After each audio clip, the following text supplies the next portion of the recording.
Vous me demandez si je vais baisser les impôts. Vous avez voté avec votre groupe 30 milliards d'impôts supplémentaires complètement inconventionnels et inapplicables. Alors si on cherche de la cohérence, s'il vous plaît, je ne suis pas sûr qu'on va la trouver sur vos bancs. Maintenant, on revient sur les faits.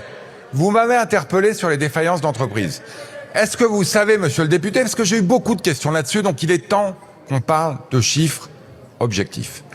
Est-ce que vous savez combien on crée d'entreprises il y a 15 ans en France? 600 000.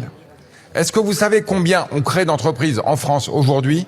Près du double, plus d'1,1 million. Est-ce que vous saviez combien on avait de défaillances d'entreprises, monsieur le député, il y a 15 ans? Plus de 60 000.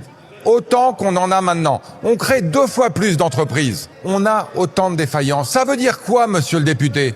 Ça veut dire qu'on crée aujourd'hui plus d'entreprises qu'on n'en a jamais créées. Après, là où je vous rejoins, monsieur le député, c'est que chaque défaillance d'entreprise est évidemment un échec. Et que l'objet de la politique publique, c'est d'accompagner les entreprises qui vont mal. Mais est-ce qu'on peut se satisfaire une seconde du fait que la France est aujourd'hui non pas la start-up nation, comme vous le dites, que vous critiquez, mais une entreprise qui crée, une nation qui crée des entreprises dans tous les secteurs, y compris dans les secteurs innovants. On est en train de mettre la France au sommet du peloton sur l'intelligence artificielle. Soyez-en fiers. On va parler de l'espace.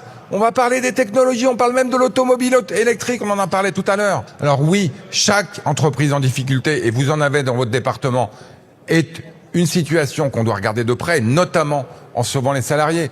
Mais reconnaissons de temps en temps qu'il y a des succès en France et qu'on les doit à cette majorité.